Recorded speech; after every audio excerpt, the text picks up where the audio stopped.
Wikidonis.com. Truth about tooth. ക്രൗണുകളെ പറ്റിയാണ് നമ്മൾ പഠിച്ചുകൊണ്ടിരിക്കുന്നത്. ഞാൻ ഡോക്ടർ തോമസ് നെച്ചുപ്പാടം, പല്ല് ഡോക്ടർ എന്നുള്ള ഈ ചാനൽ നിങ്ങൾ സബ്സ്ക്രൈബ് ചെയ്തിട്ടില്ലെങ്കിൽ പ്ലീസ് സബ്സ്ക്രൈബ് ഇറ്റ്.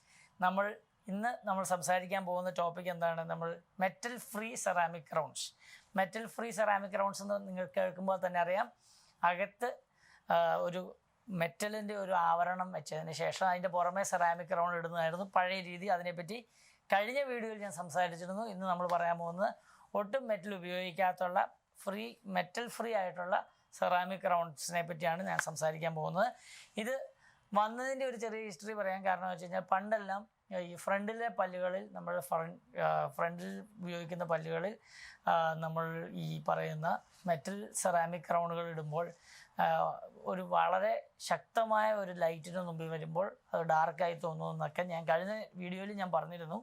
അതുകൊണ്ട് തന്നെ ഫ്രണ്ടിലെ പല്ലുകളുടെ കളർ മാറുകയും അല്ലെങ്കിൽ അതിൻ്റെ ഒരു ക്രൗൺ ചെയ്യേണ്ട ഒരു ആവശ്യം വന്നിരുന്നാൽ അവർ പലപ്പോഴും ഉപയോഗിച്ചുകൊണ്ടിരുന്നത് വെനിയർ എന്ന് പറയുന്ന ഒരു ചികിത്സാ രീതിയായിരുന്നു. വെനിയർ ഉപയോഗിക്കുമ്പോഴുള്ള ഒരു പ്രശ്നം എന്താണെന്ന് വെച്ച് കഴിഞ്ഞാൽ, പല്ലിൻ്റെ ശക്തീകരിക്കാൻ വേണ്ടി അത് കൊള്ളില്ല. പല്ലിൻ്റെ പുറമെ വെനിയറായിട്ട് ഒട്ടിക്കുന്നത്, അഥവാ നിങ്ങൾക്കറിയാം പ്ലൈവുഡിൻ്റെ മുകളിലൊക്കെ ഒട്ടിക്കുന്ന ഒരു രീതിയാണ് വെനിയർ എന്ന് പറയുന്നത്. വെനിയർ എന്ന് നിങ്ങൾ കൂടുതൽ കേട്ടിരിക്കുന്ന ആ വെനിയറിനെ കുറിച്ചായിരിക്കും. അതുപോലെ തന്നെ പല്ലിൻ്റെ മുകളിൽ ഒട്ടിക്കുന്ന ഒരു സെറാമിക് ഒരു പ്രതലമാണ് ഈ പറയുന്ന വെനിയർ എന്ന് പറയുന്നത്. ഇതിന് തന്നിൽ തന്നെ ഈ പല്ലിന് ശക്തി കൊടുക്കാൻ സാധിക്കില്ല. ക്രൗണിനെ പറ്റി ഞാൻ പറഞ്ഞപ്പോൾ തന്നെ പറഞ്ഞു, പല്ലിനെ ശക്തീകരിക്കാൻ ഉപയോഗിക്കുന്ന ഒരു രീതിയാണ് ക്രൗൺ എന്ന് പറയുന്നത്.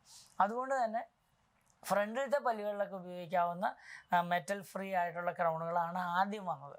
കാരണം എന്ന് വെച്ച് കഴിഞ്ഞാൽ അതിന് ശക്തി അധികം വേണ്ട, അതുപോലെ തന്നെ വളരെ സുതാര്യമായിട്ടുള്ളതാണ്. അതുകൊണ്ട് നല്ല ലൈറ്റുള്ളിടത്ത് വന്നു കഴിഞ്ഞാൽ നമ്മുടെ പല്ലുകളെ പോലെ തന്നെ അത് പെരുമാറും.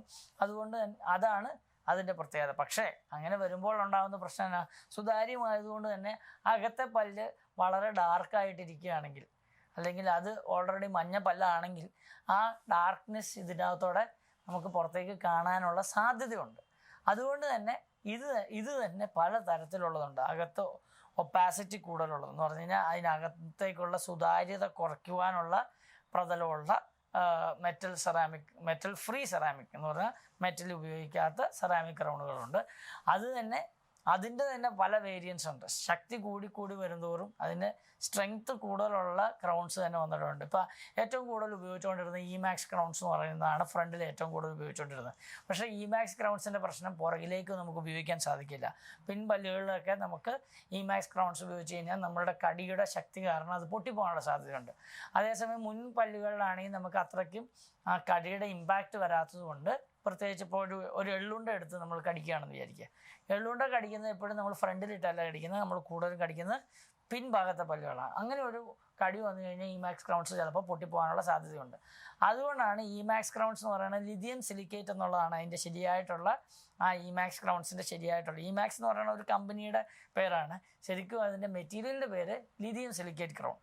ഈ ലിഥിയം സിലിക്കേറ്റ് ക്രൗണിന് വളരെ നല്ലതാണ്, കാണാൻ ഭംഗിയുള്ളതാണ്, അതിന് സ്റ്റെയിൻ ചെയ്യാൻ സാധിക്കും, അതിന് കറക്റ്റായിട്ടുള്ള ഷേപ്പും എല്ലാം, അതുപോലെ ട്രാൻസ്ലൂസൻസി, അതിനകത്തേക്കുള്ള സുതാര്യതയൊക്കെ കൂട്ടാൻ സാധിക്കുന്ന ഒരു കാര്യമാണ് ലിഥിയം സിലിക്കേറ്റ് ക്രൗൺ. പക്ഷേ അതിന് ശക്തി കുറവാണ്. അതുകൊണ്ട് എന്ത് സംഭവിച്ചു? അതിലും കൂടിയ ക്രൗൺസ്, അഥവാ സിർക്കോണിയ ക്രൗൺസ്, സിർക്കോണിയ എന്ന് പറയുന്ന ക്രൗൺസ് കൂടുതൽ, അതിനകത്ത് സിലിക്കേറ്റ് ആയിട്ടുള്ള മെറ്റീരിയൽ ഉള്ളതുകൊണ്ട് അതിന് കൂടുതൽ ശക്തിയുണ്ട്. അത് പിന്നെ അടുത്തത്, അതിൻ്റെ ഒരു പ്രത്യേകത എന്താണെന്ന് വെച്ചാൽ, അതൊരു ബ്ലോക്കിൽ നിന്ന് നമ്മളതിനെ മില്ല് ചെയ്തെടുക്കുന്നതാണ്. മറ്റത് എങ്ങനെയാണ്?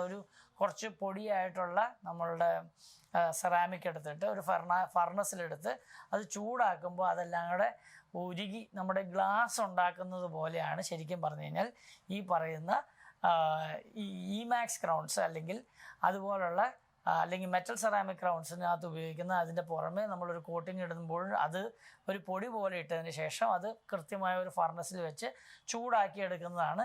അങ്ങനെ ഒരു ഗ്ലാസ് ഉണ്ടാക്കുന്നത്, നിങ്ങൾക്ക് അറിയാലോ, ഗ്ലാസ് ഉണ്ടാക്കുക അല്ലെങ്കിൽ മിറർ ഉണ്ടാക്കുന്നതൊക്കെ അങ്ങനെയാണ് ഉണ്ടാക്കുന്നത്. അതേസമയം മെറ്റൽ ഫ്രീ സെറാമിക് ക്രൗൺ ആയിട്ടുള്ള സിർക്കോണിയ ക്രൗൺ ഉണ്ടാക്കുമ്പോൾ അതിനകത്തൊരു മില്ലിങ് ഉണ്ടാക്കുന്നു. എന്ന് പറഞ്ഞു കഴിഞ്ഞാൽ ആദ്യം നമ്മൾ ചെയ്യുന്നത്, അതിന് ഒരു കമ്പ്യൂട്ടറിൽ സ്കാൻ ചെയ്തതിന് ശേഷം CAD CAM മില്ലിംഗ് പ്രോസസ്സ് എന്ന് പറഞ്ഞു കഴിഞ്ഞാൽ computer assisted designing, computer assisted milling. ഇത് ചെയ്തതിന് ശേഷം ഒരു ബ്ലോക്കിനകത്തുനിന്ന് അത് മില്ല് ചെയ്തതിന് ശേഷം ആ ഷേപ്പ് എല്ലാം നമ്മൾ ആദ്യമേ തന്നെ ഉണ്ടാക്കിയെടുക്കും. ഒരു കമ്പ്യൂട്ടറിൻ്റെ സഹായത്തോടു കൂടി ഉണ്ടാക്കിയതിന് ശേഷം അതിനെ നമ്മളൊരു ഫർണസിൽ വെച്ച് ചൂടാക്കി പിന്നെ അതിനെ കറക്റ്റായിട്ട് ഷെയ്ഡ് ചെയ്തതിന് ശേഷമാണ് ശരിക്കും പറഞ്ഞാൽ ഈ പറയുന്ന സിർക്കോണിയ ക്രൗൺസ്. അതിൻ്റെ ഏറ്റവും വലിയ ഗുണം എന്താണെന്ന് വെച്ച് കഴിഞ്ഞാൽ അത് വളരെ ശക്തിയുള്ളതാണ്, അത് നല്ല സ്ട്രോങ് ആണ്. അതുകൊണ്ട് തന്നെ അത് നമുക്ക് മുന്നിലെ പല്ലുകളിൽ നമുക്ക് ഉപയോഗിക്കാം. അതിൽ തന്നെ പലതരത്തിലുള്ള ശക്തിയുള്ളതുണ്ട് എന്ന് പറഞ്ഞു കഴിഞ്ഞാൽ സിർക്കോണിയ ക്രൗണിന് മറ്റൊരു പ്രശ്നം എന്താണെന്ന് വെച്ച് കഴിഞ്ഞാൽ അത് വളരെ ഒപ്പേക്കാണ്. ഞാൻ ആദ്യം പറഞ്ഞതുപോലെ തന്നെ ഒരു ഗ്രേഡ് ഓഫ് സിർക്കോണിയ ക്രൗൺസ് എല്ലാം ഒപ്പേക്കാണ്. കൂടുതൽ സുതാര്യമായ സിർക്കോണിയ ക്രൗൺസ് പുതുതായി വന്നിട്ടുണ്ട്. അപ്പോൾ അതുകൊണ്ട് തന്നെ പിന്നിൽ ഉപയോഗിക്കുന്ന പല്ലുകൾക്കെല്ലാം അത്രയ്ക്ക് വെട്ടം വീഴാത്തത് കൊണ്ട് നമുക്ക് ഒപ്പേക്കായിട്ടുള്ളത് ഉപയോഗിക്കാമെങ്കിലും മുന്നിലേക്ക് സിർക്കോണിയ ക്രൗൺസ് കൊണ്ടുവരാൻ ബുദ്ധിമുട്ടുണ്ടായിരുന്നു. അതുകൊണ്ട് തന്നെ കൂടുതൽ സുതാര്യമായ സിർക്കോണിയ ക്രൗൺസ് ഇപ്പോൾ വന്നിട്ടുണ്ട്.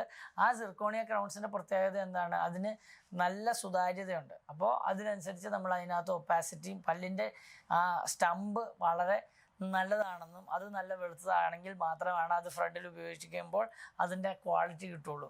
അപ്പോൾ അങ്ങനെ പല തരത്തിലുള്ള സിർക്കോണിയ ക്രൗൺസ് തന്നെയുണ്ട്. സിർക്കോണിയ എന്ന് പറയുന്നത് തന്നെ പല ക്വാളിറ്റിയിലുണ്ട്. ഇനി സിർക്കോണിയയുടെ പല തരത്തിലുള്ളതുണ്ട്, ക്വാളിറ്റിയിലുള്ളതുണ്ടെന്ന് പറയുമ്പോൾ തന്നെ ഈ ചില സിർക്കോണിയ നമുക്ക് പെട്ടെന്ന് പൊട്ടിപ്പോകാനുള്ള സാധ്യതയുള്ള സിർക്കോണിയ പോലും ഉണ്ട്. കുറഞ്ഞ രീതി, അതാണ് ഞാൻ പറയുന്നത്, ഇതിനെല്ലാം സർട്ടിഫിക്കേഷൻസ് കൃത്യമായിട്ട് വെച്ചിട്ടുണ്ട്. നിങ്ങളുടെ കയ്യിലൊരു കാർഡ് തന്നിട്ടുണ്ടെങ്കിൽ ആ കാർഡിനകത്ത് നിങ്ങൾ നോക്കിക്കഴിഞ്ഞാൽ ഇതിനകത്ത് CE സർട്ടിഫൈഡ് അല്ലെങ്കിൽ FDA സർട്ടിഫൈഡ് എന്നെല്ലാം കൃത്യമായിട്ട് എഴുതിയിട്ടുണ്ടെങ്കിൽ അതിൻ്റെ അർത്ഥം ആ ഉപയോഗിച്ചിരിക്കുന്ന മെറ്റീരിയൽ കുറച്ചുകൂടി ക്വാളിറ്റി ഉള്ള മെറ്റീരിയലാണ്. അങ്ങനെയുള്ള ഒരു സിർക്കോണിയ ക്രൗൺ അല്ലെങ്കിൽ അത് പൊട്ടിപ്പോകാനോ അത് ചിപ്പ് ചെയ്ത് പോകാനുള്ള സാധ്യതയുണ്ട്. മറ്റ് സിർക്കോണിയ ക്രൗണുകളും ചിപ്പ് ചെയ്ത് പോകാനുള്ള സാധ്യതകളുണ്ട്. പക്ഷേ എങ്കിലും വളരെ വിരളമായി മാത്രമാണ് സിർക്കോണിയ ക്രൗൺ പൊട്ടിപ്പോകാറുള്ളൂ. കാരണം അത് ഹയർ ഗ്രേഡ് ഓഫ് സിർക്കോണിയാണ് ഉപയോഗിക്കുന്നത്. അത് പ്രത്യേകിച്ച് ജർമ്മനിയിൽ നിന്ന് വരുന്ന ചില സിർക്കോണികളൊക്കെ ആണെങ്കിൽ ഞങ്ങൾ പലപ്പോഴും കാണിക്കാറുണ്ട്, ഒരു ചുറ്റിയെ വെച്ച് അടിച്ചു കാണിക്കും. കാരണം വെച്ചാൽ അതൊന്നും പൊട്ടിപ്പോകാനുള്ള സാധ്യത അത്രയും കുറവാണ്. കാരണം വെച്ച് കഴിഞ്ഞാൽ അതിന് ഭയങ്കര സ്ട്രോങ് ആയിട്ടുള്ള കംപ്രസീഷൻ ഒരു മരത്തിൻ്റെ മുകളിൽ വെച്ച് ഞങ്ങൾ ചുറ്റിയൊക്കെ വെച്ച് അടിച്ച് കാണിക്കാറുണ്ട്. അങ്ങനെയുള്ള ഇത് കാണിക്കുന്ന സിർക്കോണിയ എന്ന് പറയുന്നത് അത് മച്ച് ബെറ്റർ ഗ്രേഡ്. അത് പിന്നിൽ ഭാഗത്തുള്ള പല്ലുകളിലാണ് കൂടുതൽ ഉപയോഗിക്കുന്നത്. ഫ്രണ്ടിൽ ഉപയോഗിക്കാവുന്ന അതുപോലത്തെ സിർക്കോണിയ ക്രൗണുകളും വന്നു കഴിഞ്ഞു. അപ്പോൾ ഇങ്ങനെ പലതരത്തിലുള്ള സിർക്കോണിയ ക്രൗണുകൾ തന്നെയുണ്ട്. അതിനേക്കാൾ കൂടുതൽ മാക്സ് ക്രൗൺ എന്ന് പറഞ്ഞ് മറ്റൊരു മെറ്റൽ ഫ്രീ സെറാമിക് ക്രൗൺസിൻ്റെ വേറൊരു ഭാഗമുണ്ട്. ഇനിയും മില്ലിങ്ങിനകത്ത് തന്നെ പലതരത്തിലുള്ള മില്ലിങ് പ്രോസസ്സുണ്ട്. ഇപ്പോൾ ചെയർ സൈഡ് മില്ലിങ് എന്ന് പറഞ്ഞു കഴിഞ്ഞാൽ നമ്മളുടെ ക്ലിനിക്കിൽ വെച്ച് തന്നെ മില്ല് ചെയ്തുണ്ടാക്കാവുന്ന ക്രൗണുകൾ വന്നു കഴിഞ്ഞു. അതും സിർക്കോണിയ ക്രൗൺസിൻ്റെ തന്നെ ചില വകഭേദങ്ങൾ ക്ലിനിക്കിൽ തന്നെ ഉണ്ടാക്കി 1-1.5 മണിക്കൂറുകൾ കൊണ്ട് തന്നെ ഉണ്ടാക്കിയെടുക്കാവുന്ന ടൈപ്പുണ്ട്. അതേസമയം വളരെയധികം പ്രോസസ്സിങ് ആവശ്യമുള്ള സിർക്കോണിയ ക്രൗണുകളുമുണ്ട്. ഇതെല്ലാം വെച്ചിട്ടാണ് ഡോക്ടർമാർ ചികിത്സിക്കുന്നത്. അതുകൊണ്ട് നിങ്ങളുടെ വായിൽ വെക്കുന്ന ക്രൗൺ ഏത് ടൈപ്പാണെന്ന് ഡോക്ടറോടൊന്ന് ചോദിച്ച് മനസ്സിലാക്കുകയാണെങ്കിൽ നിങ്ങൾക്ക് അതിനെപ്പറ്റി നിങ്ങൾക്ക് കൂടുതൽ അറിയാൻ സാധിക്കും. അതിൻ്റെ വാറണ്ടി കഴിഞ്ഞ പ്രാവശ്യം ഞാൻ പറഞ്ഞിരുന്നു, വാറണ്ടി ഉള്ള ക്രൗണുകൾ എടുക്കുക. കാരണം വെച്ച് കഴിഞ്ഞാൽ അതിൻ്റെ മെറ്റീരിയൽ കുറച്ചുകൂടി നല്ലതായിരിക്കാം.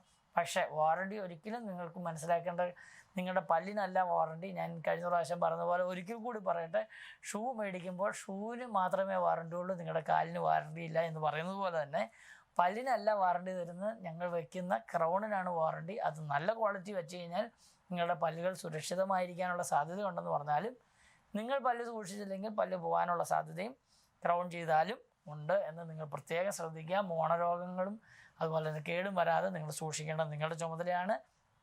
ക്രൗൺ നല്ല ക്വാളിറ്റിയുള്ള ക്രൗൺ വെച്ച് കഴിഞ്ഞാൽ 10, 30, 40 കൊല്ലം ക്രൗൺ സുഖമായിട്ട് അവിടെ ഇരിക്കും. പക്ഷേ ഞങ്ങളെപ്പോഴും പറയും, ഒരു മെറ്റൽ ഫ്രീ ക്രൗൺ ഉപയോഗിക്കുമ്പോൾ പ്രത്യേകിച്ചും, അല്ലെങ്കിൽ മെറ്റൽ സെറാമിക് ക്രൗൺ ഉപയോഗിക്കുമ്പോൾ ദയവ് ചെയ്ത് സ്ലൈഡ് ഉപയോഗിച്ച് സ്ലൈഡ് അതുപോലെ തന്നെ കമ്പി, കല്ല് മുതലായ സാധനങ്ങളൊന്നും ദയവ് ചെയ്ത് കടിക്കരുത്. നിങ്ങളുടെ സോഡാ കുപ്പി ഓപ്പൺ ചെയ്യുന്നതിന് സോഡാ കുപ്പി ഓപ്പണർ ഉപയോഗിക്കുന്നതാണ് നല്ലത്. 1000 വില മതിക്കുന്ന പല്ല് ക്രൗണൊക്കെ വെച്ചതിന് ശേഷം സ്വന്തം പല്ലും, കാരണം ഞങ്ങൾ വെക്കുന്ന പല്ലിന് 1000 മേടിക്കുന്നുണ്ട്, നിങ്ങളുടെ സ്വന്തം പല്ലിന് എത്ര രൂപ വില മതിക്കണം. അതുകൊണ്ട് ദയവ് ചെയ്ത് സോഡാ കുപ്പി തുറക്കുന്നതും ബിയർ ബോട്ടിൽ ഓപ്പൺ ചെയ്യണതൊന്നും ദയവ് ചെയ്ത് പല്ലുകൊണ്ടാവരുത്. ദയവ് ചെയ്ത് നിങ്ങൾ വയറ് കടിച്ചു മുറിക്കുക. ചിലർ കമ്പിയൊക്കെ കടിച്ചു മുറിക്കുന്ന ആൾക്കാരുണ്ട്, കാണാൻ നല്ല ഭംഗിയാണ്. അതിനൊക്കെ രസമാണ്. പക്ഷേ സ്വന്തം പല്ല് പോയി കഴിഞ്ഞാൽ അതിനെല്ലാം വിഷമം വരും. അതുകൊണ്ട് അങ്ങനെയൊന്നും ചെയ്യാതിരുന്നാൽ 30-40 വർഷങ്ങൾ നമ്മളുടെ പല്ല് കൃത്യമായി സൂക്ഷിക്കാൻ ക്രൗണുകളെ കൊണ്ട് സാധിക്കും. പ്രത്യേകിച്ച് മെറ്റൽ ഫ്രീ ക്രൗണുകളെ കൊണ്ട് സാധിക്കും. ഇനിയും പുതിയൊരു ടോപ്പിക്കുമായിട്ട് വരുന്നവരെ താങ്ക് യു. Wikidonus.com